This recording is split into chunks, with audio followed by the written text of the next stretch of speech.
أشهد أن محمد رسول الله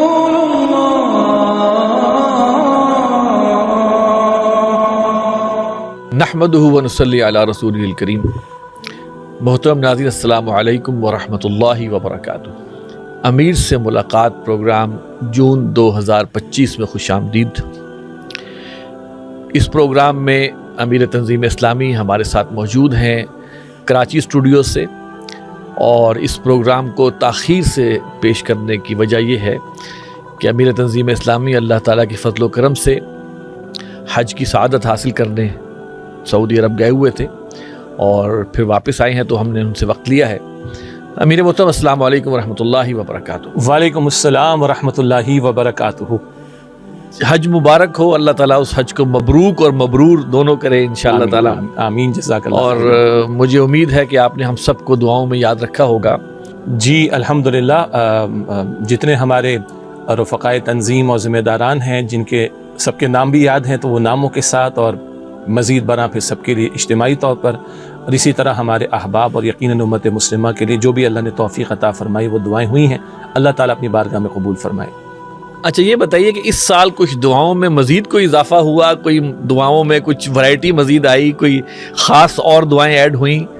میرا دل میں تھا کہ یہ آپ سے میں پوچھوں گا۔ جی بالکل، ظاہری سی بات ہے کہ جو پچھلے 1.5-2 برس سے معاملہ غزہ میں رہا، فلسطین کا معاملہ رہا، اور اب تو حالات اور زیادہ دیگرگوں ہو گئے امت کے اعتبار سے، تو بٹ نیچرل یہ وہ خاص پہلو تھے کہ جس کے اعتبار سے یقیناً دعاؤں کا اہتمام بھی ہوا، اور جہاں جہاں گفتگو کا موقع ملا الحمدللہ حجاج کے ساتھ مختلف مواقع پر، وہاں گفتگو کا بھی اہتمام ہوا، امت کے ان مسائل کے حوالے سے، امت کے درد کے حوالے سے، اور امت کی بہرحال جو بے حسی کا معاملہ اس کے اعتبار سے بھی، البتہ کیونکہ آپ نے خاص دعاؤں کے اعتبار سے سوال کیا، تو بہرحال کئی حجاج نے بتایا مختلف جو گروپس میں تھے اور مختلف کیمپس میں تھے کہ جہاں جہاں دعاؤں کا اہتمام ہوا تو عمومی دعائیں تو بہرحال ہوتی ہیں، لیکن جہاں جہاں جب فلسطین کے حوالے سے اور اہل غزہ کے حوالے سے دعاؤں کا اہتمام ہوا تو بہرحال وہ کیفیات بالکل مختلف تھی۔ تو یقیناً وہ خاص دعائیں امت کے حوالے سے اور فلسطین کے حوالے سے، مسجد اقصیٰ کے حوالے سے، اور بالخصوص اہل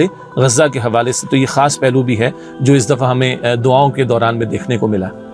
اچھا، اس میں ایک عجیب جو چیز ذہن میں آتی ہے جب بھی ہم وہاں جاتے ہیں تو وہاں کے خطبہ جمعہ یا کوئی اور خطبات وغیرہ میں اور دعاؤں میں وہاں کے حکمرانوں کے لیے دعا کی جاتی ہے اور دعائے خیر کی جاتی ہے۔ میں صرف یہ پوچھنا چاہ رہا ہوں کہ کیا ہمارے حکمران کہیں کے بھی ہوں، کسی بھی مسلمان، کیا وہ ہماری دعائے خیر کا اور ہماری ایسی دعاؤں کا جو نبی اکرم صلی اللہ علیہ وسلم نے حضرت عمر اور ابو جہل کے حوالے سے جو دعا کی تھی کہ یا اللہ ان میں سے کسی ایک کو تو توفیق اسلام عطا فرما، تو کیا ہمارا یہ روٹین ہونا چاہیے کہ ہم اپنے ان جو بھی جن کے ہاتھ میں زمام اقتدار ہے ان کی ہدایت کے لیے، ان کی اصلاح کے لیے اور ان کے لیے غلط کام کرنے کی رکاوٹ کے لیے دعا کر سکیں؟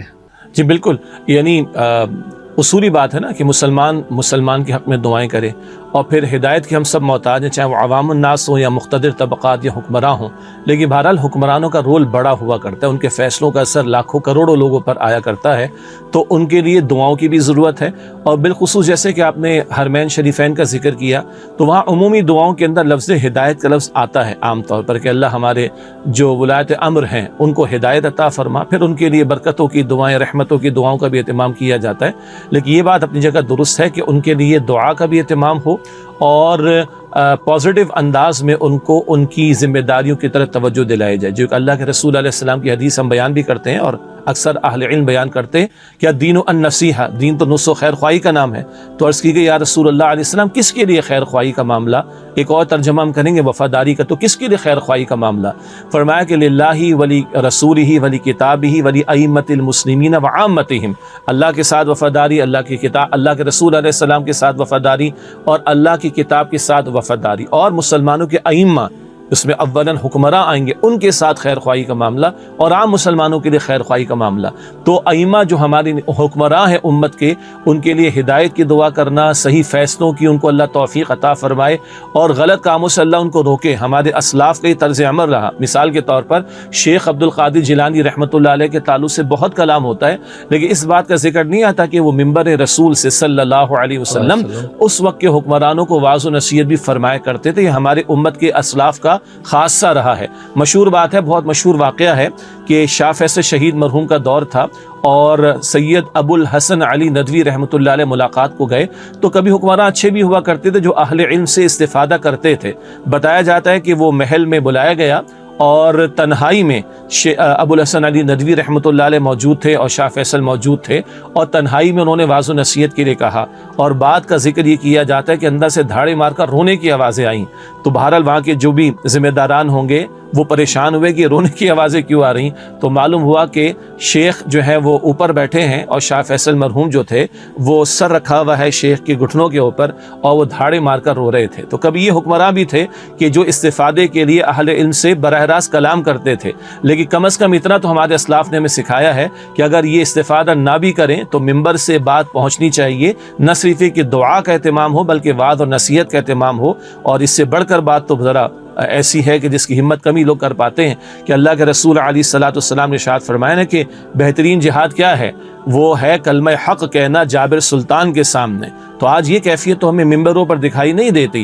اللہ کے نبی علیہ السلام نے جہاں، جیسے آپ نے واقعہ بیان کیا کہ اللہ کے نبی علیہ السلام نے دعا کہ اللہ عمر بن ہشام ابو جہل کو مجھے دے دے، یا عمر بن خطاب کو دے دے، اس کے ذریعے اسلام کو عزت عطا فرما، تو حضور مانگتے تھے نا۔ تو آج جو آلریڈی موجود ہے، جن کے پاس اختیار ہے، ان کے لیے امت کو دعا بھی کرنی چاہیے، پھر اہل علم کو وعظ و نصیحت بھی کرنی چاہیے۔ ممبر ہمارے پاس موجود ہے، میڈیا ہمارے پاس موجود ہے، اور یہ نصح و خیر خواہی کے جذبے کے ساتھ۔ ایک ہے محض تنقید کا معاملہ، محض اپوزیشن کا کردار، محض برا بھلا کہنے کا معاملہ، یہ نیگیٹیوٹی کا پہلو ہے، لیکن نصح و خیر خواہی کے جذبے کے ساتھ ہوگا تو شاید ہو سکتا ہے کہ اللہ کسی کے دل میں بات بھی ڈالے، اور اس کے ساتھ دعا کا بھی اہتمام ہونا چاہیے۔ اچھا، میرے ذہن میں یہ بات اس لیے آئی تھی کہ عموماً ہمارا جو طرز عمل ہے وہ یہ ہے کہ جو برسر اقتدار ہوتا ہے، ایک بہت بڑی اجتماعیت صرف بد دعا دیتی ہے اس کو۔ یہ عموم ہے، اور یہ میں خاصی شاید امت مسلمہ میں عموم ہے کہ جو اوپر بیٹھا ہوا ہے اس کو تو بد دعائیں دینی ہے جی، اور جب اگلے اوپر آ جاتے پھر وہ بد دعاؤں کے حقدار بن جاتے۔ تو اس حوالے سے میرے ذہن میں یہ تو اس کا مطلب ہے کہ بد دعائیں ہی چل رہی ہے نا، یعنی دعاؤں کا اہتمام، ہدایت۔ اچھا، ایک اور بڑی پیاری بات دیکھیے، اللہ کے رسول علیہ السلام فرمایا کہ بندوں کے دل اللہ کی 2 انگلیوں کے درمیان میں ہے، اللہ جب چاہے جہاں چاہے پھیر دے، اللہ علی کل شیء قدیر ہے نا۔ تو اس میں مانگنے میں کیا جاتا ہے؟ اللہ سے مانگنے میں کیوں ہم کمی کرتے ہیں؟ تو بالکل ممبر سے بھی دعا، اجتماعی طور پر بھی دعا، انفرادی طور پر بھی دعا، اور دعا کے ساتھ نصح و خیر خواہی کے جذبے کے ذریعے واعظ کرنا، نصیحت کرنا، بات کو پہنچانا، یہ امت کے اسلاف کا طریقہ رہا، اور یہ کتاب و سنت سے ہمیں تعلیم بہرحال ملتی ہے۔ جزاک اللہ۔ اچھا، حالات حاضرہ پہ تھوڑا سا ہم اس سے پہلے کہ سوالات کی طرف آئیں، یہ بہت ضروری ہو گیا ہے کہ جو اس وقت دنیا کو ہے پھر مار کا روح و بدن پیش والا معاملہ جو ہو گیا، تہذیب میں پھر اپنے درندوں کو ابھارا، اللہ کو پامردی مومن پہ بھروسہ، ابلیس کو یورپ کی مشینوں کا سہارا۔ جزاک اللہ خیر۔ میں اس میں وہی عرض کرنا چاہوں گا کہ اس وقت مار کا روح و بدن جو ہے، اگر ہم نظر ڈالیں تو سن 1990 سے جس جنگ کو صدام حسین نے کہا تھا کہ مدر آف آل وارز، ام المحارب، تو واقعی ایسا محسوس ہوتا ہے کہ اس فرسٹ گلف وار سے لے کے آج تک جو خون بہا ہے مسلمانوں کا، اور آج جو ہے وہ چیزیں سکویز اپ ہو کے آپ کو یاد ہوگا کہ یہ کسی CIA کے عہدیدار نے کہا تھا کہ جب فوجیں امریکہ کی افغانستان میں تھیں تو اسی وقت یہ فیصلہ ہو گیا تھا 7 ممالک کو ہم نے اور ٹاپل کرنا ہے جی۔ تو ان 7 ممالک کو ٹاپل کرنے کے بعد جو آخری نام تھا 7واں، وہ ایران کا تھا۔ آج صورتحال وہاں پہنچ چکی ہے۔ یہ ایسا ہی ہے سر، جیسے قصائی جو ہے وہ بس طے کرتا ہے کہ پہلے 2 کلو والی مرغی کو ذبح کرنا ہے، پھر 1.5 کلو والی کو مرغی کو کرنا ہے، پھر 1 کلو والی کو، اور پھر چھوٹی کو، تو یعنی کہ ہر کوئی یہ سمجھ رہا ہوتا ہے کہ شاید وہ ذبح ہو گیا تو میں بچ جاؤں گا۔ تو میں یہ چاہوں گا کہ تھوڑا سا ذرا آپ اس سوال سے روشنی ڈالیں کہ ہماری یہ بے حسی کیوں ہے، اور اس کی وجہ کیا ہے، اور یہ ہمیں کہاں تک لے جائے گی؟ کس حد تک ہم جو ہے ویٹنگ کی پوزیشن میں رہیں گے؟ جی دیکھیے بہت سارے پہلو ہیں اس میں، اور ایک فوری بات جو یاد آتی ہے حدیث مبارک کی روشنی میں جو سنن نبی داؤد میں ہے کہ رسول اللہ علیہ السلام نے فرمایا کہ ان قریب قومیں مل کر ایک دوسرے کو دعوت دیں گی تم پر حملہ آور ہونے کے لیے، اور مل کر تم پر حملہ کریں گے۔ تو اللہ کے رسول علیہ السلام سے پوچھا گیا رسول اللہ کہ ہماری تعداد کم ہوگی؟ آپ نے فرمایا کہ نہیں، بل انتم کثیر، تمہاری تعداد تو بہت زیادہ ہوگی۔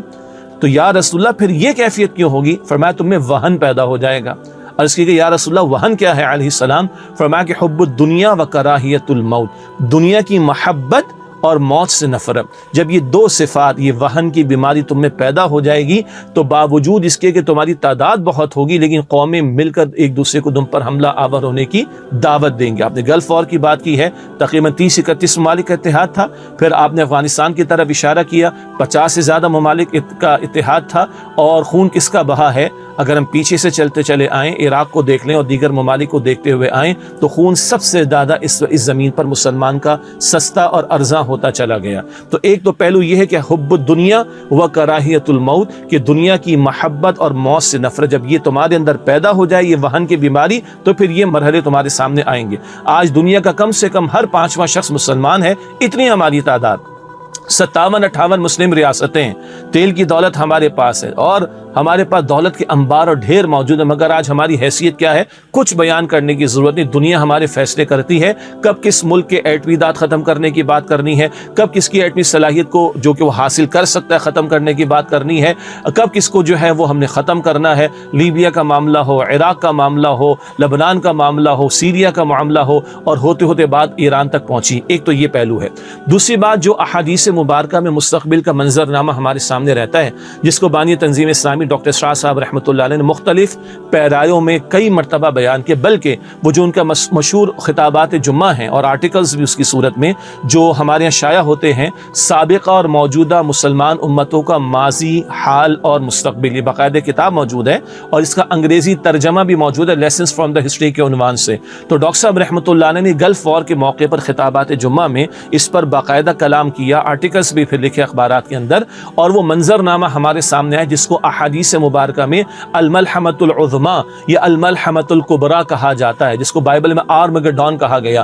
بہت بڑی جنگ، بہت بڑی جنگ، بہت بڑی جنگ، اور معلوم ہوتا ہے کہ مشرق وسطیٰ ہی دراصل اس کا اصل میدان بننے والا ہے۔ اور آج جو باتیں آ رہی ہیں زبانوں پر، کیا دنیا تیسری عالمی جنگ کے دہانے پر پہنچ چکی ہے؟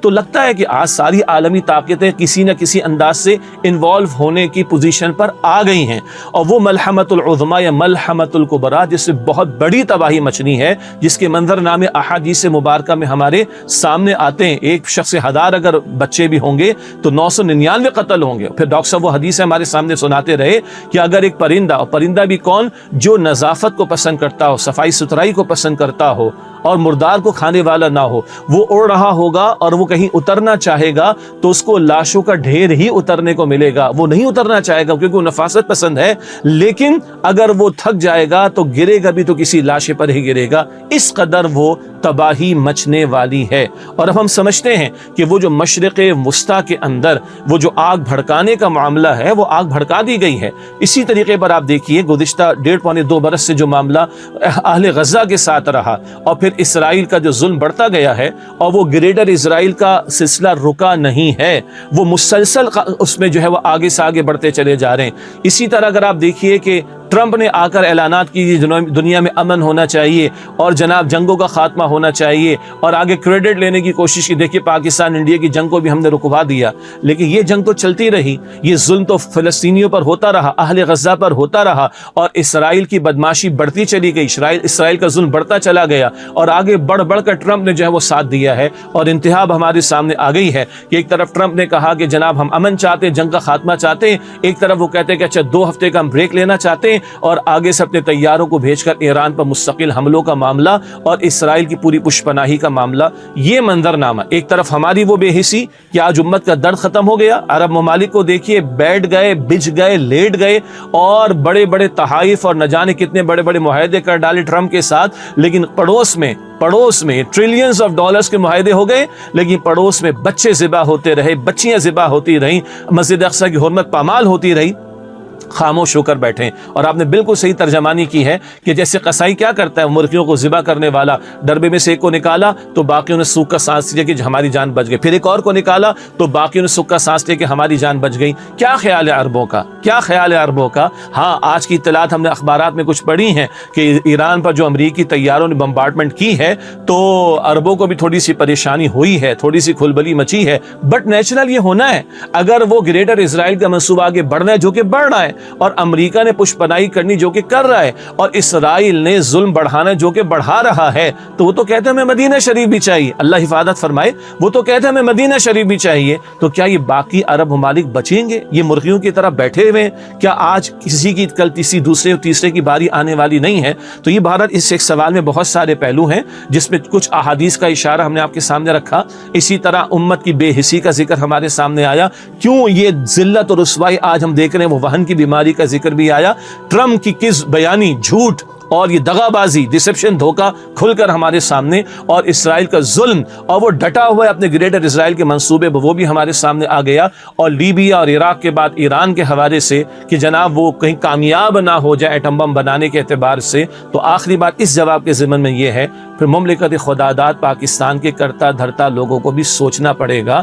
اسرائیل کہتا ہے, بن گوریان نے کہا تھا 67 میں ان کے وزیر اعظم نے, نتن یاہو کہتا رہتا ہے بار بار کہ ہمیں خوشی ہوگی اگر پاکستان کے ایٹمی نکال دیے جائیں, ہمیں خوشی ہوگی کہ پاکستان کی ایٹمی صلاحیت ختم ہو جائے, ہمیں خوشی ہوگی پاکستان کی مثل ٹیکنالوجی ختم ہو جائے. اور اگر ایران میں وہ داخل ہو چکے تو ایران اور پاکستان کی سرحد ملی ہوئی ہے, یہاں کوئی سینکڑوں میلوں کا فاصلہ نہیں ہے. غور کرنا چاہیے کہ اب جنگ ہمارے آنگن میں آ چکی ہے. اس اعتبار سے مملکت خداداد کی حکمراں ہو, مقتدر طبقات ہو, بہت کچھ سوالیہ نشان ہمارے سامنے آ رہا ہے. اور اسی کے ساتھ میں ایڈ کر دوں, کہاں وہ ہمارے ہاں سے باتیں چل پڑی کہ جناب امن کا نوبل پرائز دینا چاہیے کس کو؟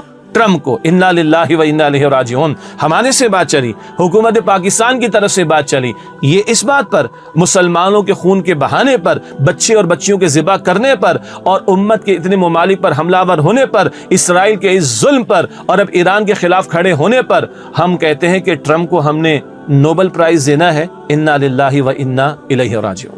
اوباما کو بھی نوبل پرائز ملا نا جی, اس لیے ٹرمپ صاحب کو بھی امید ہوگی کہ اگر وہ اتنے ہزار لاکھوں مسلمانوں کا قاتل جو ہے اگر وہ نوبل پرائز لے سکتا ہے تو میں کیوں نہیں لے سکتا. اور وہ کہہ رہا ہے کہ اس 3 سال کے ٹرم کے اندر مجھے لے کے جانا ہے نوبل پرائز.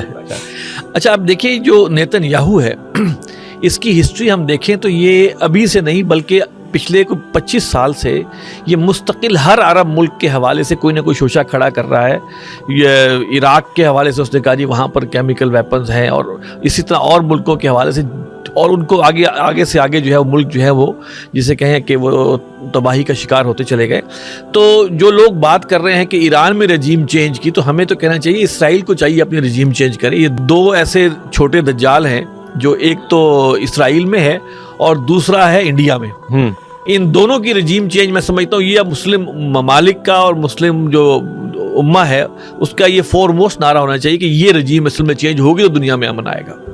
بالکل آپ کی صحیح بات ہے. اور آپ کے اس تبصرے سے وہ سورہ المائدہ کی آیت جو بارہا پیش کی گئی ہے کہ لَتَجِدَنَّ أَشَدَّ النَّاسِ عَدَاوَةً لِلَّذِينَ آمَنُوا الْيَهُودَ وَالَّذِينَ أَشْرَكُوا, سورہ المائدہ کی آیت نمبر 82 میں, کہ ایمان والوں کی دشمنی میں تم سب سے بڑھ کر کس کو پاؤ گے؟ شدید ترین بلکہ وہ یہود ہیں اور وہ مشرکین ہیں. تو آج یہود یہ صہیونی اور یہ مشرکین ہندو جو موجود ہیں, یہ ان کا گٹھ جوڑ بالکل ہمارے سامنے. پاکستان کے خلاف جو کارروائیاں بھارت نے کی, کس کو نہیں پتا کہ اسرائیل وہاں پر موجود, اسرائیل کی ٹیکنالوجی موجود, اسرائیل کے ایکسپرٹس وہاں پر موجود, اور اسرائیل جو کچھ کر رہا ہے مسلمانوں کے خلاف پیچھے مودی اور مودی سرکار اور بھارت کی پوری پشپنائی اس کو حاصل. اور ایک اور آپ ایڈیشن کر لیجیے, ہم یہ کہتے ہیں نا کہ اتحاد ثلاثہ ہے, ابلیسی اتحاد ثلاثہ ہے, امریکہ, اسرائیل اور بھارت, یہ گٹھ جوڑ ہے مسلمانوں کے خلاف اور بالخصوص مملکت خداداد پاکستان کے خلاف. اور بڑی اچھی بات آپ کی طرف سے آئی کہ کیوں مسلمان ایک سٹانس نہیں لیتے. یہ بات بڑی گوشوں سے اٹھ رہی ہے لیکن عوام میں سے اٹھ رہی ہے, یہ علماء کی طرف سے اٹھ رہی ہے, یہ دین کے نمائندوں کی طرف سے اٹھ رہی ہے. کراچ UNO کنیز بنی ہوئی ہے امریکہ کی, سلامتی کونسل موجود ہے, 14 ممبرز کہتے ہیں کہ جنگ بندی ہونی چاہیے, سیز فائر ہونا چاہیے, اسرائیل کو روکنا چاہیے. تو 15واں کون ہے جو ویٹو کرتا ہے؟ وہ امریکہ ویٹو کرتا ہے. تو پھر اس UNO کا فائدہ کیا ہے؟ تو مسلمان اپنی کوئی آرگنائزیشن کیوں نہیں بناتے؟ چلے OIC جس کو ہمارے استاد ڈاکٹر اسرار صاحب فرماتے تھے رحمۃ اللہ علیہ، OHIC کے ایسا ہو گیا، انا للہ و انا الیہ راجعون۔ یہ 2 ارب کلمہ پڑھنے والے مسلمان، یہ 57 مسلم ممالک موجود ہیں، دنیا کی چوتھائی آبادی 25% پلس ہمارے پاس موجود ہے، وسائل ہمارے پاس موجود ہیں، کیوں ہمارا اکٹھ نہیں ہوتا؟ یہ ہے جس کی طرف مسلم حکمرانوں کو بہرحال ہم توجہ دلا سکتے ہیں، ہم ان کو موٹیویٹ کرنے کی کوشش کر سکتے ہیں، جیسے آج ابتدا میں بات ہوئی، ہم ان کے لیے دعا کا اہتمام کر سکتے ہیں، ان تک بات کو پہنچانے کی کوشش کر سکتے ہیں، مگر اس کے سوا کوئی چارہ نہیں ہے کہ مسلمان متحد ہونے کی کوشش کریں، ورنہ آج ایران کل کوئی اور آپ نے بڑی اچھی بات کہی کہ نتن یاہو کی اگر ہسٹری کو ہم دیکھیں تو مستقل کہیں نہ کہیں بہانے بنا کر جو ہے وہ حملے کیے گئے۔ عراق میں کیا فساد کی جڑ، اس وقت فساد کی جڑ دنیا میں جو ہے جی وہ یہ نتن یاہو ہے۔ بالکل، اور وہ جو بات تھی نا عراق کے حوالے سے ویپنز آف ماس ڈسٹرکشن کا نعرہ لگایا گیا تھا اور وہ جھوٹا ثابت ہوا، بعد میں برطانوی وزیر اعظم کو معذرت بھی کرنا پڑی، جھوٹ سامنے آ گیا۔ تو آج ابھی دل میں ایک بات آ رہی ہے، آج بقیہ عرب ممالک نے اگر کچھ بھی نہیں کیا ہو نا تو بڑے آرام سے الزام لگا دیا جائے گا، اچھا تم لوگ پاکستانیوں سے بڑی محبت کرتے ہو اور پاکستان کی ایٹمی اسرائیل میں تم نے ان کو پیسہ دیا ہوگا، تم نے ان کی فنڈنگ کی ہوگی، تم نے ان کا ساتھ دیا ہوگا، تم نے ان کے ساتھ تعاون کیا ہوگا، تو تم بھی مجرم ہو، تمہارے خلاف بھی کارروائی ہوگی۔ تو ان دجالوں سے، ان جھوٹوں سے، ان فریب کرنے والوں سے، ان ظلم کرنے والوں سے کیا بعید ہے؟ کیا ایک ایک پر کوئی نہ کوئی الزام لگا کر اس کے خلاف اقدامات شروع کر دیں؟ تو پھر بات وہیں ٹھہرتی ہے کہ باقی سکھ کا کیا سے سانس لے رہے ہیں کہ ابھی ہماری باری نہیں آئی ہے۔ اگر متحد نہیں ہوتے، اگر ایک آواز بلند نہیں کرتے اور اگر ہم کھڑے نہیں ہوتے تو یکے بعد دیگرے وہ سب کے خلاف کارروائیاں ہوں گی، اس لیے کہ وہ اپنے گریٹر اسرائیل کے پروگرام کو مستقل آگے بڑھاتے چلے جا رہے ہیں۔ سر یہ آپ کی بات سے ایک اور جو چیز سامنے آئی کہ دیکھیے سعودی عرب کے جو ولی عہد ہیں ان کو تو انہوں نے ایک صحافی کے قتل کے چکر میں انہوں نے ان کو پریشان کیے رکھا ہے، آپ کے علم میں ہوگا، خاشقجی جی بالکل۔ اچھا اب آپ دیکھیے اسرائیل کی تاریخ بھری ہوئی ہے فالس فلیگ آپریشنز۔ جی کوئی ایسا واقعہ کسی اپنے لوگوں پہ کرا دے گا اور اس کے بعد کسی ایک عرب ملک پہ ڈال دے گا، وہاں سے فنڈنگ ہوئی تھی۔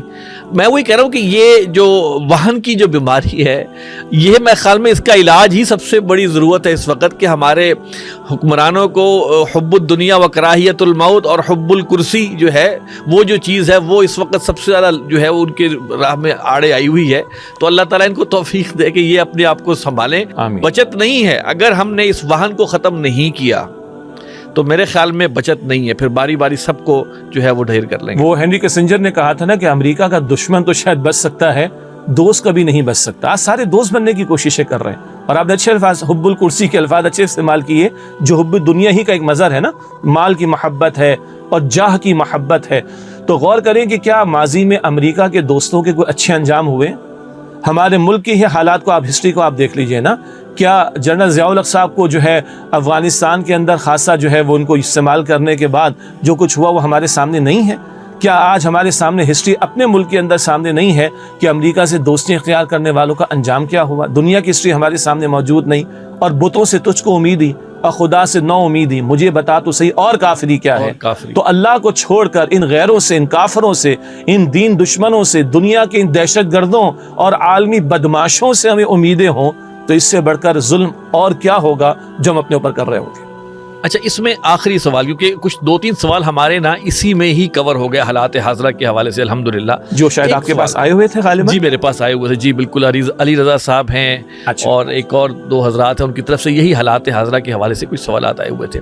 اچھا میں صرف یہ عرض کرنا چاہتا تھا کہ دیکھیے جیسے جب پاکستان پر بھارت نے حملہ کیا پہلگام والے سانے کا بہانہ بنا کے، تو پاکستان کی جو عسکری طاقتیں ہیں، فوج نے ثابت کیا کہ ہم کچھ کر رہے تھے، ہم کچھ تیاری میں تھے، ہمارے پاس تیاری ہے، ہم نے ان کو سرپرائز دیا ہے۔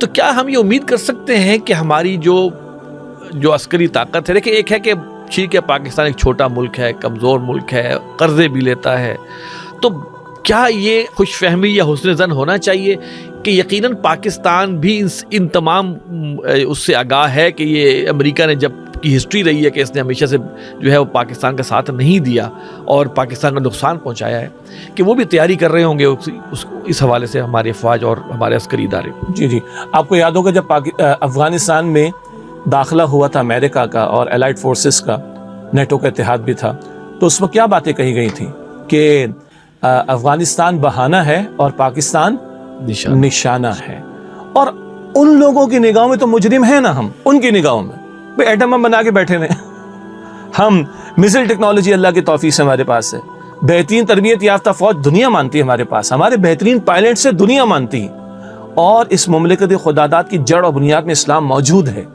اور اگر حکمرانوں نے بغیرتی کا ثبوت پیش کیا، بے حسی کا ثبوت پیش کیا ہے، تو بہرحال عوام کی بہت بڑی تعداد میں دین کے لیے محبت اور جذبات موجود ہیں۔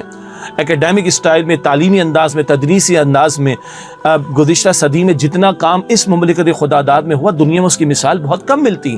مختلف نوعیت کی تحریک ڈاکٹر سراج صاحب فرماتے تھے رحمۃ اللہ علیہ کہ 4 صدیوں کا ورثہ ہمارے پاس ہے، ہمارے اسلاف اور بزرگوں کی محنتوں کا تسلسل، اس کا ورثہ ہمارے پاس ہے۔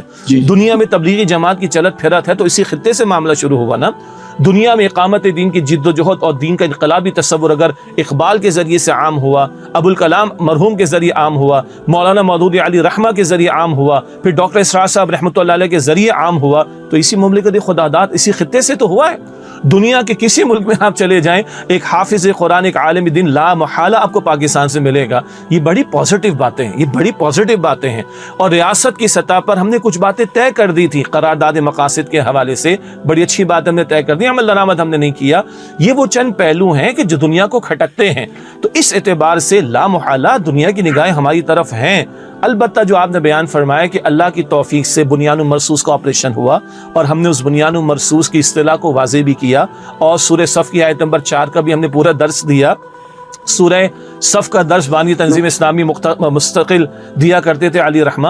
سورہ صف کی آیت نمبر 9 میں رسول اللہ علیہ السلام کے مشن کا ذکر کیا، لیظہرہ علی الدین کلہ۔ اسی مشن کے امین آج ہم یہ امت مسلمہ کے افراد ہیں۔ اسی مشن کی خاطر اقبال کہتا ہے، قائد اعظم کہتے ہیں، یہ پاکستان ہم نے لیا تھا، یہ دنیا کو معلوم ہے، تو ہماری جڑ اور بنیادی بات موجود ہے۔ ہاں، جیسے کہ آپ نے فرمایا کہ ہمارے حکمرانوں کو، مختلف طبقات کو کچھ ڈبل گیم کرنا پڑتی ہے، ڈپلومیسی، جی کچھ بنا کے رکھنا پڑتی ہے۔ تو یہاں بھی میں عرض کرنا چاہوں گا 2-3 اعتبارات سے۔ ایک تو یہ ہے الکفر ملت واحدہ، سارا کفر ملت واحد ہے۔ اللہ کے ہاں 2 ہی تقسیمیں ہیں، هو الذی خلقکم فمنکم کافر ومنکم مؤمن۔ اللہ نے تمہیں پیدا فرمایا، تم میں سے کچھ کافر ہے، تم میں سے کچھ مؤمن ہیں۔ یہ سورہ تغابن میں ہے۔ سورہ مجادلہ میں کیا آتا ہے؟ حزب اللہ ہے اور حزب الشیطان، 2 ہی پارٹیاں اللہ کی نگاہوں میں ہیں۔ تو اصل تو یہ معاملہ ہے۔ ہاں، وقتی طور پر ہم یہ ضرور کہیں گے کہ آج ایک موقع ہے دنیا کے پاس امریکہ سے جان چھوڑانے کا، ایک موقع ہے دنیا کے پاس اس کی منافقت، اس کا مکروہ چہرہ، اس کا ظلم کا معاملہ، ظالم کا ساتھ دینا اور مظلوموں کے خلاف ظلم کو برپا کرتے رہنے کی اجازت دینا، یہ دنیا کے سامنے آیا۔ کوئی تو وجہ ہے، یعنی اسرائیل کے ظلم کے نتیجے میں پچھلے 1.5-2 برس دنیا کے سامنے جو اس کا مکروہ چہرہ پچھلے 1.5-2 سال میں آیا، پہلے کبھی نہیں آیا۔ جتنی گالیاں اسرائیل کو پچھلے 1.5-2 سال میں پڑی، کبھی نہیں پڑی۔ اسی طرح امریکہ کو بھی، اور امریکہ کو ایگزیکٹلی بالکل اسی طرح امریکہ کا یہ مکروہ چہرہ، یہ منافقت کا معاملہ، یہ کس بیانی کا معاملہ، یہ ظلم کا ساتھ دینا، یہ مظلوموں پر ظلم کی انتہا کر دینے کے لیے معاونت کرنا، اس سے پہلے کبھی سامنے نہیں آیا۔ یہی وجہ ہے کہ چائنا کے صدر کو کبھی کچھ کہنا پڑتا ہے، رشیا کی طرف سے کوئی بات کبھی آ جاتی ہے، اینڈ سو آن۔ ہم یہ سمجھتے ہیں کہ وقتی طور پر امریکہ سے جان چھڑانے کا بہترین موقع ہے۔ ایک طرف مسلم بلاک کو مضبوط کرنے کی کوشش کی جائے، اور وقتی طور پر بہرحال چائنا ہمارے ساتھ پڑوس میں ہے، اس کی معاونت ہمارے ساتھ موجود ہے۔ ہم سمجھتے ہیں کہ اس بلاک کو مضبوط کر کے اس امریکہ بدماش سے جان چھڑانے کی کوشش کی جائے، اس سے کہ امریکہ کے دوست بچ نہیں سکتے۔ بہرحال یہ ذکر ہم نے پہلے بھی کیا۔ تو یہ ایک ہمارا تجزیہ ہے، مشورہ ہے ہماری حکومت کو، ہمارے مقتدر طبقات کو، کہ امریکہ سے جان چھڑانے کی کوشش کی جائے۔ اور ہاں، اس زمن میں ذرا دور لیکن اہم اور اگلی بات کیا ہے، وہ جو بانی تنظیم ڈاکٹر سراج صاحب رحمۃ اللہ علیہ کا ذکر آیا کہ وہ مستقبل کے منظر نامے کو قرآن کریم اور احادیث مبارکہ کی روشنی میں بیان کرتے تھے۔ اس تناظر میں ہم خراسان کا ذکر کرتے ہیں نا۔ خراسان رسول اللہ علیہ السلام کے دور میں کون سا علاقہ تھا؟ ہمارے ملک پاکستان کے شمالی علاقہ جات بھی اس میں شامل، افغانستان کا بڑا حصہ شامل، ایران کا بھی کچھ حصہ اس میں شامل تھا۔ اور ڈاکٹر صاحب کبھی کہتے تھے PIA، ایک جو ہے نا پاکستان انٹرنیشنل ایئر لائن کا معاملہ، یہ PIA ہے، پاکستان، ایران اور افغانستان، تو ان کے یہ حصے یہ رسول اللہ علیہ السلام کے دور میں خراسان کا علاقہ تھا، اور رسول اللہ علیہ السلام کی حدیث سے بارہا ہم نے عام کی ہیں، ڈاکٹر صاحب نے اس کو بہت بیان کیا. ہمارے ناظرین کو میں گزارش کروں گا کہ ان کے یہ جو مستقبل کے منظر نامے پر خطابات اس سے استفادہ کریں.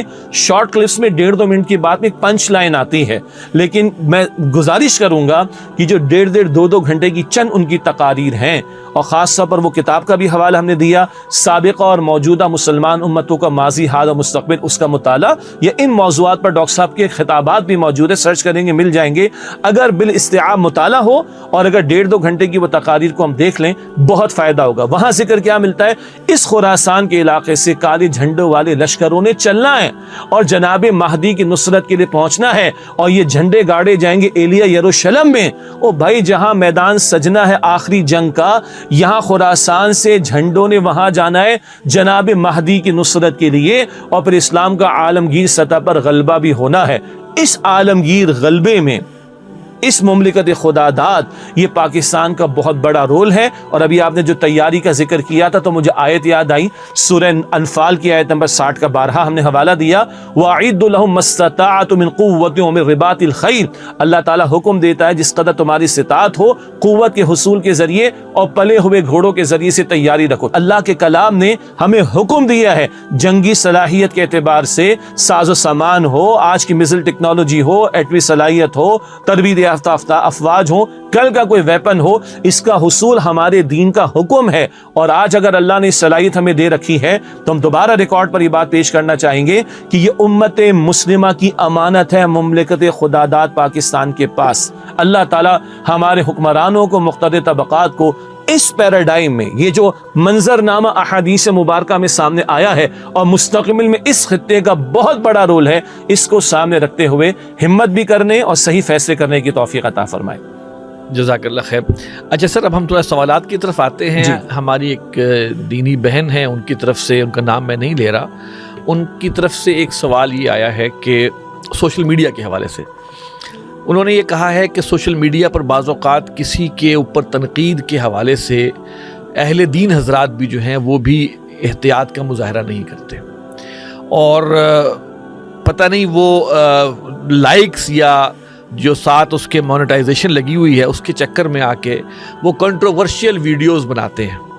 اور کنٹروورشیل سے مراد اردو میں اگر ہم کہیں تو متنازعہ ویڈیوز بناتے ہیں، اور اس کے اندر وہ اس بات کو بھی شامل کرتے ہیں کہ وہ بلا تحقیق بات کریں، الزام تراشی کریں تاکہ میکسیمم ویوز حاصل ہوں.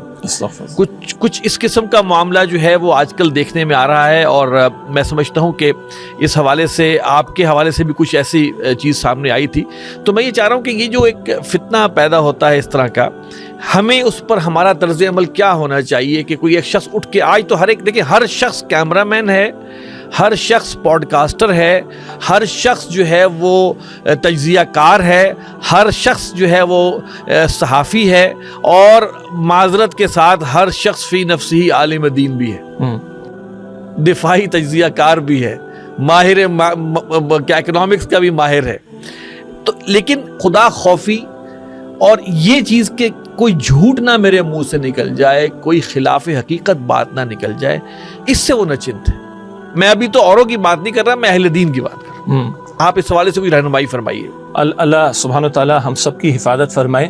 بہرحال ہم بھی اس وقت سوشل میڈیا کے پلیٹ فارم پر بیٹھ کر بات کر رہے ہیں، اللہ میری بھی آپ کی بھی حفاظت فرمائے. پہلی دعا تو ہم اپنے بارے میں کر لیں، نمبر 1. دوسری بات ہے کہ آصف صاحب دیکھیے، ہمارے دین میں بہت بیسک ایک تعلیم ہے، جب کسی کام کا آغاز کرو تو اللہ کا نام لے لیا کرو. یعنی ہم اسکولوں کالجز میں جاتے رہے تو ڈسکشن ہوتی اسٹوڈنٹ سے ہوتی رہی، تو ہم کہتے بیٹا اچھا لکھو WW اور فلاں اور پڑھو بسم اللہ. تو سچی بات ہے بچے بڑے کلین سلیٹ ہوتے ہیں نا، فطرت پر ہوتے ہیں اسکول اس کے بچوں کی. نہیں سر وہ اس وقت تو بسم اللہ نہیں پڑھ سکتے. میں نے کیوں نہیں پڑھ سکتے؟ سب اس میں بری باتیں بھی ہوتی ہیں. تو میں نے کہا بیٹا بری باتوں کو چھوڑو گے یا بسم اللہ کو؟ نہیں سر بسم اللہ کو تو نہیں چھوڑ سکتے. اب دیکھیں اللہ کے رسول کی حدیث کتنی پیاری ہے. جس کام میں اللہ کا نام لے لیا جاتا ہے، یقیناً حلال پر ہی لے گا بندہ، جائز پر ہی لے گا، جس کام میں اللہ کا نام لے لیا جاتا ہے اس میں اللہ کی برکت اور تائید شامل ہو جاتی ہے. تو غلط کام کرتے ہوئے میں 100 مرتبہ سوچوں گا میں اللہ کا نام لوں تو اللہ کا نام تو میں نہیں چھوڑ سکتا، تو مجھے غلط کام کو چھوڑنا چاہیے۔ یہ میں نے جملہ کیوں کہا؟ ہمارے تنظیم اسلامی کے سابقہ امیر محترم حافظ عاقب سعید صاحب، اللہ ان کو صحت کاملہ عطا فرمائے، ان کے دور امارت میں سوشل میڈیا کے استعمال کے حوالے سے تنظیم اسلامی میں مشاورت ہوئی، بڑی تفصیلی مشاورت ہوئی، خاصا وقت اس میں لگا۔ اس کے بعد کچھ ہدایت نامہ جاری کیا گیا، ہمیں گائیڈ لائنز دی گئیں کہ جب آپ اور ہم سوشل میڈیا کو استعمال کریں تو کن کن باتوں کا خیال رکھیں۔ آصف صاحب، میں نے کئی علماء کو باتیں بتائی، تو جب میں پہلے 2-3 جملے بتاتا ہوں تو 2 منٹ کے لیے مسکراتے، اس کے بعد کہتے بات ٹھیک ہے۔ اب مجھے امید ہے کچھ ناظرین بھی مسکرائیں گے۔ پتہ کیا لکھا ہے اس میں؟ باوضو ہو کر سوشل میڈیا یا میڈیا کو استعمال کریں، بسم اللہ پڑھ کر سوشل میڈیا کو یا میڈیا کو استعمال کریں۔ تو ایک لمحے کو مسکراہٹ آتی، پھر بات تو صحیح ہے، کیوں؟ باوضو آدمی فرشتے اس کے قریب ہوتے ہیں، بسم اللہ پڑھ لی جائے تو اللہ کی تائید شامل ہو جاتی ہے، اور اللہ کا نام لے کر میں غلط کام کروں گا تو مجھے حیا آئے گی، شرم آئے گی، میرا ضمیر وہ مجھے روکے گا۔ تو ایک تو یہ اصولی بات میں چاہ رہا ہوں کہ یاد دہانی۔ اب جو آپ نے فرمایا کہ ہر بندہ یوٹیوبر، ہر بندہ تجزیہ کار، ہر بندہ اکانومسٹ، ہر بندہ پتہ نہیں کیا کچھ کیا نہیں، اور جو منہ میں آیا۔ اللہ کے رسول علیہ السلام نے کیا فرمایا ہے ایک طویل حدیث کے بعد، جس میں نماز، زکوٰۃ، روزہ، حج، نفل کام سب کا ذکر آیا، اور حضور نے یہ بھی فرمایا تھا کہ جنت لے جانے والے اعمال کون سے ہیں۔ آخر میں حضور نے فرمایا، اور ناظرین نوٹ کیجئے گا، ہم نے اپنے اساتذہ سے سیکھا، اللہ کے رسول کا مبارک ہاتھ تھا، اور اللہ کے رسول علیہ السلام نے اپنے مبارک ہاتھ سے اپنی زبان کو یوں پکڑا، یہ دیکھیے گا، اور ہر استاد حدیث یہ اپنے شاگردوں کو کر کے دکھاتا ہے، کف علی کا ہادہ، کف علی کا ہادہ، یہ تم جنت چاہتے ہو نا، اور جنت میں جو اعمال لے جانے والے ہیں وہ اعمال کرنا چاہتے ہو اور ان کو محفوظ رکھنا چاہتے ہو، کف علی کا ہادہ، اپنی زبان کو کنٹرول میں رکھنا۔ عرض کی کہ حضور اس پر بھی کلام ہوگا، اس پر بھی پوچھا جائے گا؟ تو حضور نے عرب کے محاورے کے مطابق خاص بات کہی، تیری ماں تجھے روئے، کیا مطلب؟ ارے تجھے اتنی بات سمجھ نہیں آ رہی؟ پھر حضور نے فرمایا علیہ السلام، سب سے زیادہ لوگوں کو جہنم میں جو شے لے جانے والی ہے وہ ان کی زبان درازی ہوگی۔ اللہ ہم سب کی حفاظت فرمائے۔ زبان درازی صرف گالم گلوچ نہیں ہے جی، اس میں جھوٹ، اس میں جھوٹی قسمیں، اس میں غیبت کرنا، اس میں ٹونٹنگ کرنا، الزام تراشی کرنا، جھوٹے جو ہے وہ الزامات لگانا، غیبت کرنا، بہتان، نہ جانے کیا کچھ شامل ہو جائے گا۔ جزاک اللہ خیر، آپ نے وضاحت فرما دی ماشاءاللہ۔ جی، میں عرض کر رہا تھا کہ اب آئیے نفس مسئلہ کی طرف، اور ہم باقی لوگوں کو چھوڑ دیتے ہیں، دین والوں کی بات کر لیتے ہیں، اہل دین کی بات کر لیتے جو دین کے نمائندے ہیں، دین کا کام کر رہے ہیں۔ اسی لیے میں نے دعا پہلے اپنے اور آصف صاحب آپ کے لیے کی، اللہ ہم سب کی حفاظت فرمائے۔ بات کیا آ رہی ہے جناب؟ جس کے منہ میں آیا کسی کے بارے میں غلط بیانی کر دی، کسی پر الزام لگا دیا، کسی پر مالک بدعنوانی کا الزام لگا دیا، کسی پر کسی کے حوالے سے کچھ مفادات کے حصول کا الزام لگا دیا۔ اللہ کے بندو، میں اہل دین کی بات کر رہا ہوں، عوام الناس کی بات نہیں کر رہا۔ قرآن پاک کہاں لے کے جائیں گے ہم؟ سورۃ الحجرات ہے۔ سورۃ الحجرات پاکستان کی بہت ساری یونیورسٹیز کے گریجویشن کے سلیبس میں بھی موجود رہی ہے، اور سورۃ الحجرات ہمارے ہاں بانی تنظیم اسلامی ڈاکٹر اسرار صاحب رحمۃ اللہ علیہ نے جو قرآن حکیم کا منتخب نصاب بار بار بیان فرمایا، اس کے دروس میں بھی شامل ہے۔ سورۃ الحجرات میں ایک ہدایت کیا آتی ہے؟ ان جاءکم فاسق بنبأ فتبینوا ان تصیبوا قوما بجہالۃ فتصبحوا علی ما فعلتم نادمین۔ اگر تمہارے پاس کوئی فاسق کو اہم خبر لے کر آئے تو تحقیق کر لیا کرو، ایسا نہ ہو کہ انجانے میں تم کسی قوم کو نقصان پہنچا دو اور اس کے بعد تمہیں اپنے کیے پر شرمندگی اٹھانا پڑے۔ بات آئے تو تحقیق کر لیا کرو۔ بات کیسی آ رہی ہے؟ ایک مسلمان کی حرمت سے متعلق، ایک جان کی حرمت ہوتی ہے، ایک مال کی حرمت ہوتی ہے، اور ایک آبرو کی حرمت ہوتی ہے۔ عزت اور آبرو کی حرمت کا معاملہ، کسی کے بارے میں الزام تمہارے سامنے آیا، کسی کے بارے میں غلط بات تمہارے سامنے آئی، کسی کے بارے میں کوئی بہتان تمہارے سامنے آ گیا، تو بہتان سامنے آئے، سبحانک ھذا بہتان عظیم، سورۃ النور میں واقع افک کے ذیل میں سمجھایا گیا کہ اگر میرے سامنے کسی مسلمان بھائی یا بہن کی برائی کا ذکر آئے تو میرا پہلا رویہ کیا ہونا چاہیے؟ ھذا بہتان عظیم، یہ تو بہت بڑا بہتان کا معاملہ ہے۔ اگر ایسا ہے تو ثبوت پیش کرو، اگر ایسا ہے تو دلیل پیش کرو، ثابت کر کے دکھاؤ۔ اللہ اکبر۔ پھر اللہ کے رسول مکرم علیہ السلام کی حدیث مسلم شریف میں بھی ہے کہ بندے کے جھوٹا ہونے کے لیے اتنی بات کافی ہے کہ وہ سنی سنائی بات کو آگے ایسے ہی منتقل کر دے۔ اللہ اکبر، سنی سنائی بات کو ایسے ہی منتقل کر دے۔ اور آج منتقل کرنا کتنا آسان ہے، بس چڑھا دو یوٹیوب پر، چڑھا دو فیس بک پر، ڈال دو سوشل میڈیا پر، اور لچھے دار انداز میں الزام تراشیاں بھی کرو، لائکس کے لیے اور ویورشپ کے لیے، مونیٹائزیشن کے لیے۔ جب آپ یہ الفاظ استعمال کر رہے تھے نا، عجیب بات، میرے دل میں الفاظ آ گئے، اشتروا بآیات اللہ ثمنا قلیلا، اللہ کی آیات کا سودا کر لیا تھوڑی قیمت میں.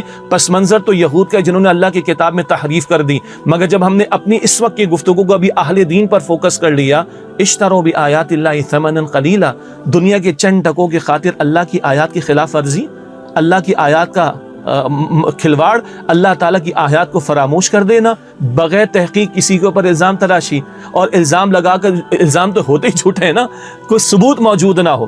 پھر حجۃ الوداع کا موقع, ابھی حج کا سیزن گزرا, حجۃ الوداع کا خطبہ بیان ہوتا ہے, اس پر الیبریشن ہوتی ہے. اللہ کے رسول علیہ السلام کیا فرماتے ہیں, جیسے آج کا دن عرفہ کا دن 9 ذی الحجہ, اور یہ مہینہ ذی الحجہ کا مہینہ, اور یہ سرزمین مقدس حدود حرم وغیرہ, جیسے یہ دن, یہ مہینہ, یہ زمین مقدس اور حرمت والی ہے, حرام ہے, حرمت والی ہے, تم پر ایک دوسرے کی جان اور ایک دوسرے کا مال اور ایک دوسرے کی آبرو اسی طرح حرام ہے. مسلمان کی جان سے کھیلنا, مال سے کھیلنا اور اس کی آبرو سے کھیلنا حرام ہے. تو یہ الزام تراشیاں, یہ بہتان کا معاملہ اور یہ اسکینڈلز کھڑے کر دینا, یہ مالی بدعنوانی کا, بھائی ثبوت ہے آپ کے پاس؟ نہیں تو کیا جواب دیں گے اللہ تعالیٰ کے سامنے؟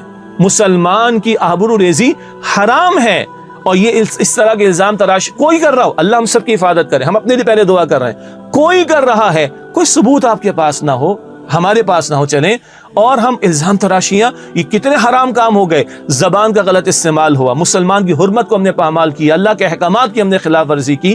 اللہ ہم سب کی حفاظت فرمائے, اللہ ہم سب کی حفاظت فرمائے اور ہمیں ہدایت دے. بلکہ مسلمان تو کیا کرتا ہے, اگر علم میں بھی آ جائے, کسی کا عیب علم میں آ جائے تو پردہ ڈالتا ہے. اور اللہ کے رسول کیا فرماتے صلی اللہ علیہ وسلم, مسلم شریف کی روایت, تم آج لوگوں کے عیوب پر پردہ ڈالو, اللہ قیامت کے دن تمہارے عیوب پر پردہ ڈال دے گا. ایک اللہ کی صفت ہے الستار, پوشیدہ رکھنے والا. ہم لوگوں کی پوشیدہ رکھیں. ہاں کسی کی غلطی علم میں ہے تو تنہائی میں اس سے مل کر اس کی اصلاح کی کوشش کریں, یہ اس سے خیر خواہی کا تقاضا ہے, نہ کہ ہم یوٹیوب پر آ کر, فیس بک پر آ کر, سوشل میڈیا پر آ کر دنیا کے سامنے. اور معاف کیجیے گا, اللہ ہم سب کی حفاظت فرمائے. اگر اللہ کے رسول یہ فرما رہے ہیں تم پردہ رکھو گے, اللہ پردہ رکھے گا. دوسرا ایک اور مفہوم کیا نکلتا ہے, تم کھولو گے, اللہ کھولے گا. اللہ اس ذلت سے اور رسوائی سے ہم سب کی حفاظت فرمائے. اچھا, اس میں دیکھیے میں آپ کو بتاؤں کہ والد محترم ڈاکٹر سار احمد رحمۃ اللہ علیہ کے حوالے سے بھی نا لوگوں نے بہت ساری باتیں کی, اور ایک بڑا مزیدار واقعہ میں آپ کے علم میں لانا چاہتا ہوں, جو کہ میں سمجھتا ہوں بھر موقع ہے. عطاء اللہ قاسمی صاحب ایک لکھنے والے کالمسٹ بھی ہیں, مصنف ہیں. انہوں نے آج سے قریب 15 سال پہلے کم از کم, ورنہ 20 سال پہلے ایک آرٹیکل لکھا تھا, جس میں انہوں نے لکھا کہ ڈاکٹر سار احمد صاحب کی جائیداد کیا کیا ہے. تو اس میں انہوں نے بہت ساری چیزیں, نا فلاں یہ بھی دولت ہے, یہ بھی ہے, انہوں نے اپنی بیٹی کو 2 کنال کا گھر جو ہے ڈیفنس میں دیا ہے, 15-20 باتیں انہوں نے اکٹھی کی. اور آخری جو ان کا وہ تھا کلوزنگ جو پیراگراف, ان میں کہا تھا یہ جو میں نے اوپر باتیں لکھی ہے ساری جھوٹ ہے, لیکن مجھے یقین ہے کہ ہماری قارئین کی اکثریت اس پر ایمان پوری طرح لے آئے گی, اور یہ ہمارا مزاج ہے. اب آپ دیکھیں نا, اب مثال کے طور پہ آپ کے حوالے سے بھی کوئی کہہ رہا ہے جناب وہ کروڑوں روپے کی گاڑیاں ہیں اور کروڑوں روپے کی تنخواہیں ہیں, تو یہ چیزیں جو ہے, اور اچھا بولنے والے نے بول دیا. اب ہمیشہ ہوتا یہ ہے کہ اخبارات میں بھی دیکھیں یہ الزام لگ گیا, اور اس کی جو تصحیح ہوتی ہے یا اس کی جو اس پہ رجوع کیا جاتا ہے وہ چھوٹی سی خبر لگتی ہے. اور مسئلہ یہ ہے کہ ہم بحیثیت انسان بھی, ہماری ایک وہ سائیکالوجی ہے کہ نیگیٹو خبر کو ہم زیادہ اٹریکٹیولی جو ہے وہ ہم لیتے ہیں. تو یہ چیزیں ہوتی ہیں. اور اس میں میں آخری بات آپ سے عرض کرنا چاہوں گا. اچھا, آپ نے ذرا بانی تنظیم ڈاکٹر صاحب کے بارے میں مزیدار بات عطاء اللہ قاسمی صاحب کے حوالے سے بیان فرما دی. آپ نے بھی فرمایا کہ یعنی میرے تعلق سے کروڑوں کی گاڑیاں اور کروڑوں کی تنخواہیں جو ہے, تو آصف بھائی اگر وہ ذرا مجھے اطلاع مل جائے کہ وہ گاڑیاں کون سی ہیں تو ذرا میں دیکھ تو لوں نا اس کو. اللہ تعالیٰ عافیت کا معاملہ رکھے. دکھ یہ ہوتا ہے کہ علماء دین اس پر گئے, اور میں آپ سے ایک عرض کروں کہ کچھ علماء کے بارے میں حدیث میں جو آتا ہے نا, منہم تخرج الفتنۃ وفیہم تعود, فتنہ انہی میں سے نکلے گا, انہی میں لوٹ جائے گا. اور یہ کن کے بارے میں کہا گیا, حضور صلی اللہ علیہ وسلم نے جب یہ اسلام کے حوالے سے بتایا تو یہ ایک نشانی تھی. اور میں یہ دیکھتا ہوں, اچھا مزے کی بات ہے, الزام تراشی کرنے والوں نے مونیٹائزیشن آن کی ہوئی ہے, انا للہ جو ٹھیک ہے وہ کمائی بھی مشکوک ہے جو کہ اس کے ذریعے آ رہی ہے, لیکن جو آ رہی ہے بہرحال وہ آتی ہوئی بڑی اچھی لگ رہی ہوگی. اور پھر سوشل میڈیا کا مصیبت یہ ہے کہ وہ جھوٹ کو اور اس طرح کی باتوں کو جو ہے وہ لوگوں کے مزاج کے مطابق پیش کر کے, اور لوگ جو ہے وہ لاکھوں کروڑوں کما رہے ہیں. اس کی وجہ سے قوم کا اخلاق جو ہے، قوم کا جو ایک معیار ہے اخلاق کا، وہ تباہ و برباد ہو کر رہ گیا ہے۔ جی، اور دیکھیں اس میں خطرناک، اللہ ہم سب کی، دیکھیں ہم کمزور ہیں، اس لیے بار بار ہم پہلے اپنے لیے دعا کر رہے ہیں، اللہ ہم سب کی حفاظت فرمائے۔ جب اہل دین کا یہ طرز عمل ہو تو پھر لوگ دین کے قریب ہوں گے یا دین سے دور ہوں گے؟ دین ٹھیک ہے، دین تو برحق ہے، لیکن اہل دین نمائندے ہیں، اگر ان کا یہ طرز عمل ہوگا تو کیا عام لوگوں کو یہ بنیادی باتیں نہیں پتہ؟ جھوٹ بولنا، ہاں، الزام تراشی کرنا، کریکٹر اسیسینیشن کرنا، کسی کی آبرو سے کھیلنا، کسی کی عزت کو اچھالنا، کسی کی پگڑی کو اچھالنا، یہ تو بچے کو پتہ ہے کہ ناجائز کام ہے۔ تو جب عوام الناس اہل دین کی یہ حرکتیں دیکھے گی، وہ دین سے متنفر ہوگی، تو لوگوں کو دین سے دور کرنے یا دین سے روکنے کی وجہ کون بنے گا؟ اللہ ہم سب کی حفاظت فرمائے۔ اب بانی محترم نے 2 کتابیں لکھی، حساب کم و بیش، اور اپنا جو بھی فائنینشیل سچویشن تھی ساری وہ اس میں لکھ کر سامنے لے کے آئے۔ حساب و کم و بیش آپ کی بھی کوئی آ رہی ہے نہیں آ رہی؟ ویسے میں چاہتا ہوں کہ ہمارے ناظرین کے لیے پہلے وضاحت ہو جائے یہ حساب کم و بیش کیا ہے۔ میری معلومات کی حد تک بہت کم لوگوں کا ایسا معاملہ ہوگا جو اہل دین ہوں، دینی ذمہ داریوں پر ہوں، اور انہوں نے اپنے فائنینشیلز کو لوگوں کے سامنے رکھ دیا ہو یا لوگ سوال کریں تو بیان کر دیا ہو۔ تو حساب کم و بیش یہ ایک کتابچہ ہے، کئی صفحات ہیں، 2-3 پیجز نہیں ہیں، اور بانی تنظیم اسلامی ڈاکٹر اسرار صاحب رحمۃ اللہ علیہ نے اپنے خاصے واقعات، اس میں خاندانی معاملات بھی اور ماضی کے واقعات بھی، پھر کس طرح انہوں نے کلینک چلایا ہے اور اس سے کچھ کمائی کا معاملہ ہوا، پھر کل وقتی اپنے آپ کو دین کے لیے وقف کیا وغیرہ وغیرہ، اور کیا اونرشپ میں تھا، سارا کچھ لکھ دیا۔ یہ کتاب آج بھی تنظیم اسلامی اور انجمن خدام القرآن کے تحت میسر ہے، ہماری ویب سائٹ tanzim.org پر بھی اویلیبل ہے، جو لوگ چاہیں مطالعہ کر لیں۔ اور یہ بات جب ہم نے بہت سارے اہل علم کو بیان کی تو انہوں نے بھی اس کی بس وہ تحسین ہی کی ہے کہ کمال کی بات ہے کہ ڈاکٹر صاحب نے سارا کچھ لکھ کر دے دیا۔ اگلی بات، اس حساب کم و بیش کتابچے میں ہمارے سابقہ امیر تنظیم محترم حافظ عاقب سعید صاحب، جو 2002 سے 2020 تک 18 سال تنظیم اسلامی کے امیر رہے، تو ان کے بھی معاشی کوائف اور اس طرح کے معاملات فائنینشیل، جسے آصف صاحب نے کہا، وہ بیان کر دیے گئے۔ تو گویا ڈاکٹر اسرار صاحب رحمۃ اللہ علیہ تنظیم اسلامی کے پہلے امیر، اور پھر ان کے اور تفصیل ان کی زیادہ ہے اس میں، اور پچھلے امیر دوسرے امیر عاقب سعید صاحب، ان کے بھی معاشی کوائف اس کتابچے میں مل جائیں گے۔ اس کے بعد جیسے آصف صاحب نے کہا جی آپ کا کب آ رہا ہے، تو میں نے اپنے تقریباً میرا خیال ہے کہ اپریل 2022 میں لکھ کر اپنے تنظیم کے مرکز میں اور ہمارے ذمہ داران کو ہم نے دے دیا۔ جس علاقے میں بھی اگر کچھ چاہیں تو ہماری تنظیم کے حلقے کا دفتر موجود ہوتا ہے، امیر حلقہ ہوتے ہیں، رابطہ کر سکتے، اور وہ سمپلی 1 پیج ہے، اس سے کہ زیادہ تفصیلات ہے نہیں ہمارے پاس اس کے اندر، اگر کسی کو درکار ہوں گے تو ہم بتا دیں گے انشاءاللہ تعالی۔ تو اپنے تنظیم کے مرکز میں اور ہمارے جو نظم کے بڑے ذمہ داران ہیں ان کو لکھ کر میں نے 2022 اپریل میں ہی دے دیا۔ گھر کیا ہے جی وہ ہم نے بتا دیا، کس طرح کی رہائش ہے، بچوں کی تعلیم کا سلسلہ کیا ہے، گاڑی کون سی استعمال میں ہماری، اور مشاعرے کے معاملات کیا ہیں، سب لکھ دیے گئے۔ اگر کوئی پوچھے گا تو ہم بتا دیں گے انشاءاللہ، اور کسی کو رابطہ کرنا ہو تو تنظیم کے ہمارے جو حلقوں کے دفاتر ہیں، جن کو ہم علاقائی دفاتر کہتے ہیں، ان سے بھی رابطہ کیا جا سکتا ہے انشاءاللہ تعالی۔ جزاک اللہ۔ اچھا، ایک سوال چودھری خالد صاحب کی طرف سے بھی آیا، لیکن وہ یہ انہوں نے شکوہ کیا ہے، یعنی حج کا معاملہ ہوا ہے کہ سعودی عرب بڑی ہوشیاری سے حج کی اخراجات کو بڑھا رہا ہے، اس پر تنظیم اسلامی کی کیا رائے ہے؟ یہ بہرحال ایک سوال ہے جو میں نے کہا میں آپ سے پیش کر دوں کہ ہماری رائے کیا ہے۔ اصل میں تو ویسے ہی آتا ہے کہ ہماری روپے کی ویلیو بھی تو نیچے جا رہی ہے، وہ بھی ایک اپنی جگہ ایک ایلیمنٹ تو ہے جی، لیکن آپ تو چونکہ وہاں سے ہو کے آئے ہیں جی، تو آپ اس پر ذرا مزید اس رہنمائی فرمائیے۔ جی چند پہلو ہے اس پہ نا۔ ظاہری بات ہے کہ ہمارے روپے کی ویلیو کا کم ہونا بھی ایک فیکٹر ہے، ساتھ ساتھ مہنگائی تو پوری دنیا میں بڑھی ہے۔ یعنی اس کا اگر ایک چھوٹا سا سٹینڈرڈ دیکھ لیں، سافٹ ڈرنکس وغیرہ ہم استعمال نہیں کرتے، کبھی کبھار کسی نے پیش کر دی تو بات الگ ہے، اور جن کا بائیکاٹ ہے وہ ہم کرتے ہیں الحمدللہ، لیکن جو سافٹ ڈرنک کا کین پہلے مثال کے طور پر 1 ریال کا ملتا تھا سعودی عرب میں، غالباً شاید کسی نے مجھے بتایا وہ 3 ریال کا ہو چکا ہے۔ تو اگر آپ دیکھیں 1 ریال سے کین جو ہے وہ 3 ریال کا ہو چکا ہے، 2 ٹائمز زیادہ ہو جانا۔ تو یہ اس سے آپ اندازہ لگائیں کہ مہنگائی کا مسئلہ وہاں پر بھی موجود ہے، نمبر 1۔ دوسری بات ہے کہ بہرحال اس میں کوئی شک نہیں ہے کہ عمرے کے ذریعے سے بھی اور اب حج کے ذریعے سے بھی ایک بہت بڑا ریونیو جنریشن سعودی حکومت کو مل رہا ہے۔ تو وہ ہے جو انہوں نے ایک اپنا راستہ اس میں نکالا ہے، اور کافی چیزیں اب کمرشلائزیشن کی طرف جا رہی ہیں. تو یہ بھی ایک دوسرا فیکٹر ہے کہ جس کی وجہ سے اخراجات، یا یوں کہیے کہ جو ایک حاجی کو کاسٹ پڑتی ہے، ادائیگی کرنا پڑتی ہے، وہ سلسلہ بڑھ گیا ہے. اگلی بات یہ ہے کہ اگر ہم پاکستان کے اعتبار سے بات کریں تو ایک ہے ہمارا حکومتی انتظام کا معاملہ، ایک ہے ہمارا پرائیویٹ سیکٹر کا معاملہ.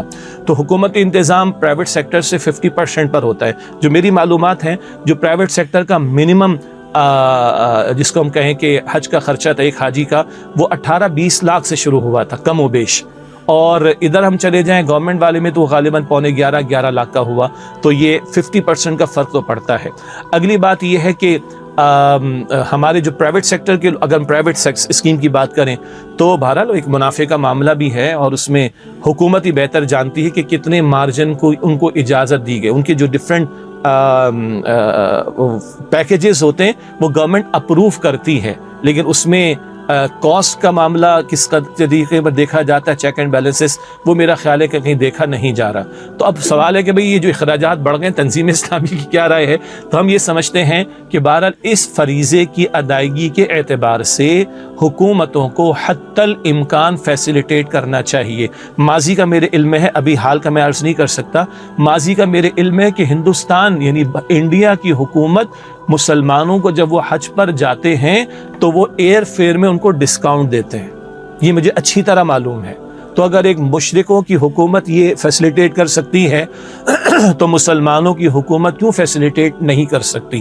اسی طریقے پر ماضی کے 1-2 جو وزراء گزرے ہیں مذہبی امور کے، ان کی کچھ کوششوں سے ہمارے علم میں ہے کہ جو 12-13 لاکھ تک حکومت کا یعنی گورنمنٹ کا پیکیج چلا گیا تھا وہ 11 لاکھ تک آیا ہے. اور بتایا گیا کہ انہوں نے اوپن ٹینڈر کی دیے کھانے کے فلاں کے جس سے کچھ بچت کا معاملہ ہوا. تو اگر ہماری حکومت پاکستان کی میں بات کر رہا ہوں، اگر وہ بھی چیک اینڈ بیلنسز کی کوشش کرے تو یہ کچھ کمی آ سکتی ہے. اور سعودی حکومت کے لیے یہ ہے کہ کسی نے کہا کہ عمرے سے بہت کما رہے ہو آپ. پچھلے سال بتایا گیا کہ 1.5 کروڑ لوگوں نے عمرہ کیا ہے، اور صرف عمرے پر آنے والے عمرہ نہیں کرتے اور بھی بہت کچھ استفادہ کرتے ہیں. تو کہا گیا کہ بھائی وہ تو نفل عبادت ہے، اس میں آپ کما ہی رہے ہو، تو فرض عبادت کے ادا کرنے کے اعتبار سے لوگوں کو فیسیلیٹیٹ کرنے کی کوشش کی جائے. تو ہم دعا کر سکتے ہیں، اور کچھ وہ فورمز کے جہاں سے بات پہنچائی جا سکتی ہے ان لوگوں سے کہیں گے بھائی بات آگے پہنچانے کی کوشش کریں. اس سے زیادہ کوئی تنظیم اسلامی کا اختیار نہیں. لیکن یہ تو میں سمجھتا ہوں کہ ہونا چاہیے کہ جو پہلی دفعہ حج کر رہا ہے وہ تو میکسیمم سبسڈی کا حقدار ہے، بنتا ہے. یعنی کہ یہ ایک رائے ہے جو اب شاید پیش کی جا سکے. جزاک جی. اچھا، اس میں سوالات ہمارے جو ہیں، جو کہ ہم نے حالات حاضرہ پر بات کر لی ہے، وہ کور ہو گئے. ایک چھوٹا سا اس میں سے سوال نظیف آغا صاحب ہیں ناظم آباد کراچی سے. ان کا یہ کہنا ہے کہ جو ہمارے لوگ اس ظلم اور بربریت کے دور میں بھی امریکہ یا دوسرے یورپی ممالک میں مقیم ہیں، ان کے لیے کیا ہدایات ہیں، خاص دور حاضر میں، جبکہ ان سب ممالک کا مکروہ چہرہ ہم سب کے سامنے کھل چکا ہے. مجھے آپ اجازت دیجئے تو اس میں ہم مسلم ممالک کو بھی شامل کر رہے ہیں جہاں پر لوگ گئے ہوئے ہیں جاب کرنے، اور وہ ممالک بھی آج اسرائیل کی فرسٹ لائن آف ڈیفنس میں کھڑے ہوئے ہیں. جی، آپ کی بات بالکل صحیح ہے. یعنی غیر مسلم ممالک میں رہنے کا معاملہ یہ اپنی جگہ ایک مسئلہ یا سوال، اس کو تو ہم ایک طرف رکھیں. اس وقت تو سردست معاملہ یہ ہے کہ اسرائیل کا ظلم ہے، امریکہ کا ظلم ہے، اور اسرائیل کی پشت پناہی امریکہ کر رہا ہے. تو بھائی اس بارے میں کیا رائے ہے؟ تو بالکل آپ نے بجا فرمایا کہ صرف امریکہ نہیں ہے، برطانیہ بھی پیچھے ہے، کئی اور بھی ممالک ہیں جو اسرائیل کا ساتھ دیتے ہیں، اور اس کے ساتھ ساتھ اسرائیل سے ملحق مسلم ممالک ہیں جو اس کا ساتھ دیتے ہیں، اس کے ساتھ تجارت کرتے ہیں، اس کے ساتھ روابط رکھتے ہیں، اس کے ساتھ انہوں نے سفارتی تعلقات برقرار رکھے ہوئے ہیں. تو پھر سوال صرف امریکہ کے بارے میں یا برطانیہ کے بارے میں یا صرف چند غیر مسلم ممالک کے بارے میں ہی کیوں کیا جائے؟ پھر ان مسلم ممالک کے بارے میں بھی سوال کیا جائے کہ جن کی بے حسی کی وجہ سے اسرائیل کی اتنی ہمت بڑی ہے اور وہ بڑھتا چلا جا رہا ہے اپنے گریٹر اسرائیل کے منصوبے کو پورا کرنے کی تکمیل کے اعتبار سے. تو اصول کی بات یہ ہے کہ یہ سارے لوگ جو جس فورم سے کوئی ملک امریکہ ادروائز سپورٹ کر رہا ہے اسرائیل کو، ہم اس کی مذمت بھی کریں، اور جتنی بات ہمارے بس میں ہے، مثلا یعنی اب جو میں آپ بات کرنے لگا ہوں اس کو لوگ واز کہہ کے اڑا دیتے ہیں ہوا کے اندر، معاف کیجیے گا. میرے بس میں ہے تنہائی میں بھی اور اجتماعی طور پر بھی اللہ کے حضور دعائیں کرنا، اور ہمیں افسوس سے کہنا پڑتا ہے کہ ہمارے بچے اور بچیاں وہ شہید ہوتے ہوتے تھکے نہیں، یا ان کے گھرانے تھکے نہیں ہیں۔ آج ہمارے ہاں لوگوں کے ہاتھ دعاؤں کے لیے نہیں اٹھتے۔ کتنی مرتبہ ہم نے توجہ دلائی، اس فورم سے دلائی، جمعے میں دلائی، فلسطین سے متعلق کانفرنسز میں دلائی، بھائی قنوت نازلہ کا اہتمام کرو۔ ہمارے یہاں مساجد میں قنوت نازلہ کا اہتمام نہیں ہو رہا۔ احناف کے ہاں فجر میں ثابت شدہ بات ہے، لیکن اہتمام نہیں ہو پا رہا۔ جمعے میں دعائیں نہیں ہو رہی، عام نمازوں میں کبھی کبھار نہیں ہو رہی دعائیں۔ تو دعا کرنا میرے بس میں ہے۔ اسی طریقے پر ہم نے بات کی تھی، اپنی اولاد کی ہم تربیت کریں، ذہن سازی کریں۔ یہ جو ہمارے پروگرامز ہیں، یہ ذہن سازی کا ذریعہ، ہم مستقبل کا منظرنامہ کیوں رکھتے ہیں؟ حالات تو بدلیں گے انشاءاللہ، اللہ کا دین غالب ہوگا انشاءاللہ، مگر آج ہماری موت واقع ہو جائے تو ہمیں اپنا پارٹ پلے کرنا ہے۔ تو دعاؤں کا بھی اہتمام ہے، اور ان تمام مصنوعات کا بائیکاٹ جو ڈائریکٹلی اسرائیل کو سپورٹ کرتی ہیں، ظلم کو سپورٹ کرتی ہیں، جن کمپنیز کی مصنوعات، ان کا بائیکاٹ کرنے کا معاملہ، جہاں جہاں اخلاقی تعاون ہو سکتا ہے، مالی تعاون ہو سکتا ہے، اس کی کوشش کرنا، اپنے مسلمان حکمرانوں کو متوجہ کرنا، جہاں جہاں ہم ڈیمونسٹریشنز کر سکتے ہیں، اللہ کے سامنے معذرت تو پیش کریں کہ اللہ ہاتھ کی طاقت ہمارے پاس نہیں تھی، زبان کی طاقت تو ہمارے پاس تھی، تو یہ نہیں عن المنکر باللسان جسے کہا جاتا ہے، اگر ہاتھ کی طاقت ہے ہاتھ سے بدل دو بدی کو، نہیں تو زبان سے تو بدلو۔ یہ تو ہم کرنے کی کوشش کریں، پھر اپنے حکمرانوں کو متوجہ کرنے کی کوشش کریں۔ اسی فورم پر 1.5 پونے 2 برس مستقل ہم نے یہ بات کی ہے، تنظیم اسلامی کے پلیٹ فارم سے سارے کاموں کو ہم نے کرنے کی کوشش کی ہے، اور دیگر دینی جماعتوں نے بھی کی ہے۔ یہ ہمیں کرنا چاہیے، اس کام کو مستقل جاری رکھنا چاہیے، تاکہ کل اللہ کے سامنے کھڑے ہو کر ہم یہ کہیں کہ ہم ظلم کے خلاف تھے، ہم ظالموں کے خلاف تھے، اور ہم نے ظلم پر خاموشی اختیار کر کے ظلم کا ساتھ نہیں دیا ہے، بلکہ ظلم کو کنڈیم کر کے، اس کی مذمت کر کے، اس کے خلاف ہم نے آواز کو بلند کیا۔ تو ہم جہاں ہیں، یہ جتنے کام ہمارے بس میں ہیں، اس کی طرف توجہ کرنی چاہیے، اور پھر وہ جو مستقل کرنے کا کام ہے۔ آج امت ذلیل کیوں ہے؟ وَأَنْتُمُ الْأَعْلَوْنَ إِن كُنتُم مُؤْمِنِينَ، تم ہی غالب رہو گے اگر تم واقعتاً ایمان والے ہو۔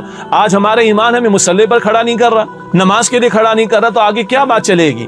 تو وہ ایمان کی محنت۔ اور کیوں آج امت ذلیل ہے؟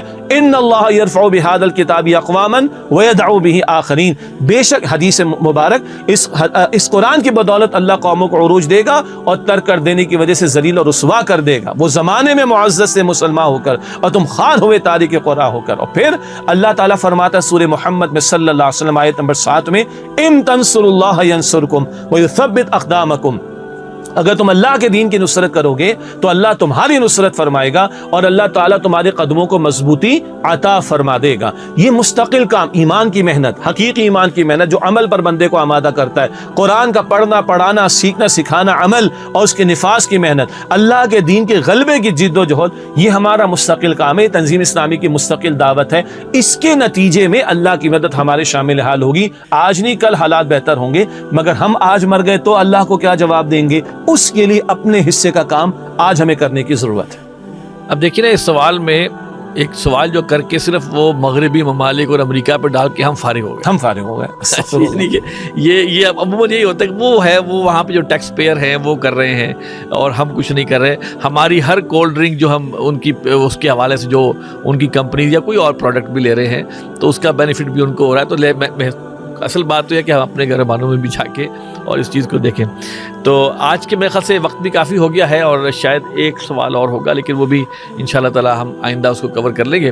تو آج کے لیے اتنا ہی۔ أشهد أن